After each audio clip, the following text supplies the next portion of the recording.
Perkenalkan, nama saya Endang Suharti SPD. Saya guru di SMA Negeri 6 Metro, Provinsi Lampung. Oke, hari ini Bu Endang akan menjelaskan tentang materi di kelas 10 semester ganjil. Simak ya. Oke. Bab 1 yang akan kalian pelajari di kelas 10 semester ganjil, yang bab 1 adalah konsep ilmu ekonomi. Itu yang bab 1. Bab 2, masalah ekonomi dalam sistem ekonomi. Itu bab 2.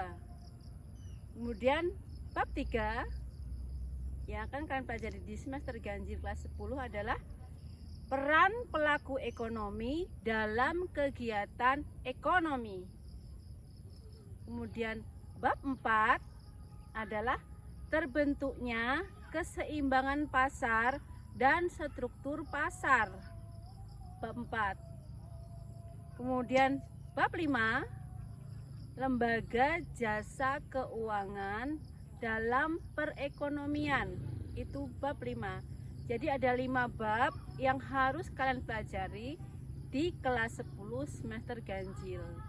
Oke, itu materi kelas 10 semester ganjil. Baiklah, sekarang kita akan memulai bab 1. Bab 1 adalah konsep ilmu ekonomi. Saya ulangi ya, konsep ilmu ekonomi. Jadi materi yang akan kalian pelajari di bab 1 ini ada 9 materi pokok di bab 1. Yang pertama adalah pengertian ilmu ekonomi. Kemudian yang kedua adalah masalah ekonomi. Kemudian yang ketiga adalah skala prioritas atau pilihan, kebutuhan atau keinginan. Kemudian yang keempat, kebutuhan dan alat pemuas kebutuhan. Yang kelima, biaya peluang. Yang keenam, prinsip ekonomi. Yang ketujuh, motif ekonomi. Yang kedelapan, pembagian ilmu ekonomi. Yang kesembilan, ekonomi syariah. Ekonomi syariah itu meliputi pengertian, tujuan, prinsip, dan karakteristik ekonomi syariah. Itu materi pokok yang akan kalian pelajari di bab 1. Bab 1 semester ganjil. Jadi judulnya tadi adalah konsep ilmu ekonomi. Nah, kalian oke, selanjutnya saya akan membahas tentang pengertian ilmu ekonomi. Simak ya. Oke. Apa sih pengertian ilmu ekonomi? Kita akan masuki materi bab 1 ya. Pengertian ilmu ekonomi. Ilmu ekonomi adalah ilmu yang mempelajari perilaku manusia dalam menciptakan kemakmuran. Itu menurut Wikipedia. Jadi ilmu ekonomi adalah ilmu yang mempelajari perilaku manusia dalam memilih dan menciptakan kemakmuran. Itu menurut Wikipedia.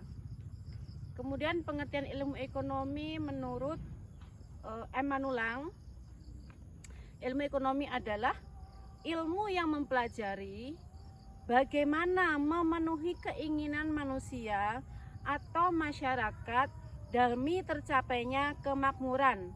Kemakmuran ini di mana kebutuhan akan barang dan jasa terpenuhi. Itu menurut ekonomi, kemakmuran itu adalah terpenuhinya kebutuhan terhadap barang dan jasa.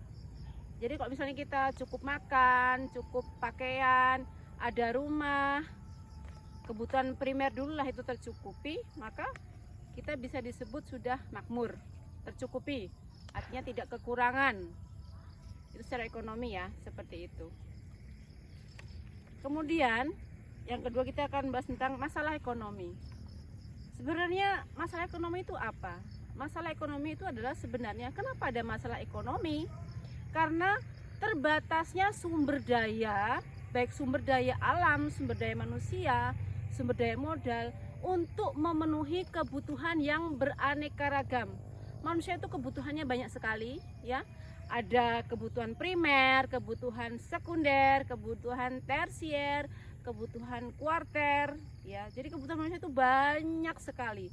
Sedangkan barang dan jasa yang tersedia di alam atau sumber daya itu terbatas.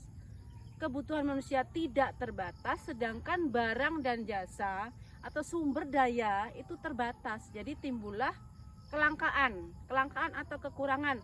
Nah, saat ini yang masih hangat adalah kelangkaan minyak goreng. Nah, kenapa terjadi kelangkaan minyak goreng? Karena kebutuhan masyarakat akan minyak goreng itu banyak sekali. Sedangkan barang dan jasa yang tersedia di pasar itu sangat sedikit, atau mungkin ya memang tidak mencukupi kebutuhan manusia akan minyak goreng. Jadinya terjadilah kelangkaan akan minyak goreng. Nah, bagaimana ilmu ekonomi itu bisa menyelesaikan masalah itu? Atau dengan cara mungkin produsen harus mendistribusikan atau memproduksi minyak goreng dan mendistribusikannya ke masyarakat gitu ya. Atau mungkin juga kelangkaan terjadi karena harga yang tidak sesuai antara produsen dengan konsumen. Itu terjadilah kelangkaan. Jadi produsen itu menahan barang karena harga yang dilepas di pasar itu tidak sesuai dengan harga produsen ya. Jadi terjadilah kelangkaan minyak goreng. Ya, mudah-mudahan kelangkaan ini segera diatasi sehingga kebutuhan akan minyak goreng tercukupi ya, sehingga tidak terjadi masalah ekonomi atau kelangkaan. Nah, seperti itu ya. Nah, kemudian yang ketiga saya akan bahas tentang kebutuhan atau keinginan. Jadi kalian harus bisa membedakan mana kebutuhan, mana keinginan. Kebutuhan itu adalah kebutuhan semua bentuk barang dan jasa yang kita butuhkan dalam menjalani kehidupan sehari-hari. Itu kebutuhan. Kalau keinginan adalah kebutuhan yang berlebih terhadap barang dan jasa. Dan pemenuhannya tidak harus saat itu. Itu namanya keinginan. Jadi beda antara kebutuhan dengan keinginan. Sebagai orang ekonomi ini harus paham. Kebutuhan atau keinginan kita harus paham. Jangan karena kita memenuhi ego kita memenuhi keinginan dulu. Boleh nggak memenuhi keinginan? Boleh, asalkan memang kita punya uang untuk membeli keinginan. Uang kita berlebih pun kalau bisa tidak usah kalau memenuhi keinginan, bisa kita investasikan ya. Jadi menghasilkan, jadi tidak konsumtif. Kalau kita misalnya mempunyai uang berlebih, jadi kita harus paham mana kebutuhan yang kita dahulukan, mana keinginan yang bisa kita tunda. Kebutuhan contohnya gini, makan. Kalau kebutuhan makan itu ya makan nasi, makan sayur, lauk, buah. Kalau punya ya susu, itu kebutuhan. Tidak mengapa itu susu dipenuhi pun nggak apa-apa. Ya ada makanan, pakaian, minuman, makanan lah ya, rumah itu kebutuhan. Tapi kalau keinginan, rumah mewah, kapal pesiar, mobil Lamborghini, kemudian bajunya ya merek-merek Fendi, Chanel, Dior, Balenciaga. Nah itu keinginan akan baju yang branded itu kita hanya keinginan itu tidak harus dipenuhi. Tapi kebutuhan akan baju sekolah, baju sehari-hari. Kalau ibu-ibu pengen daster, pengen baju-baju untuk pesta yang harga-harga biasa itu kebutuhan Bu, nggak apa-apa beli. Kebutuhan misalnya pengen beli sendal yang harga 200.000, nggak apa-apa Bu, beli aja untuk kita bisa bergaya ibaratnya. Tapi tidak harus beli yang tas Hermes yang harganya 500 juta. Kalau beli tas ya yang murah-murah aja, yang harganya 200.000, 300.000 untuk kita kondangan, untuk kita bisa jalan-jalan silahkan. Tetapi kalau keinginan kita sudah saya pengen beli tas Hermes, pengen punya baju Balenciaga, pengen punya kapal pesiar, pengen punya rumah mewah seperti rumah-rumah yang sultan-sultan, artis-artis bagus, ya itu namanya keinginan.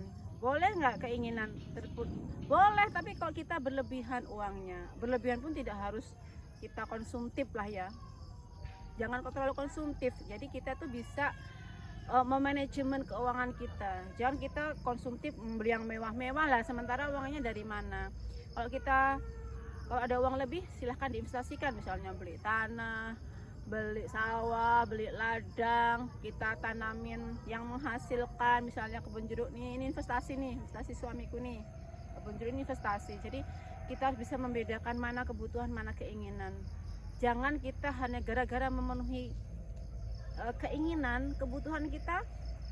Nah, kebutuhan dulu baru keinginan. Buat skala prioritas. Caranya seperti itu. Apa sih yang saya butuhkan yang pertama? Oh, makanan, penuhin makanan. Oh, saya pengen baju daster, beli baju daster. Saya pengen beli sendal untuk pesta, beli 200.000 beli ya. Tapi jangan yang mahal-mahal loh ya. Yang memang sesuai dengan kemampuan uang kita. Itu kebutuhan. Misalnya saya pengen beli inilah kursi harga 5 juta, beli. Kalau memang saya punya uang loh ya, tidak ngutang loh ya. Memang uang sendiri dan memang uang tabungan. Punya duit sendiri, tidak ngutang, tidak usah kredit. Kalau beli barang tuh yang cash, yang kontan. Jadi kita tidak terbebani, ya. Jadi itulah antara kebutuhan dan keinginan. Oke, sekian dulu dari Bu Endang. Saya guru ekonomi di SMA Negeri 6 Metro. Terima kasih sudah menyimak video dari saya. Oke, bye-bye. Terima kasih semuanya. Oke, salam. Dadah. Terima kasih. Terima kasih. Terima kasih. Terima kasih.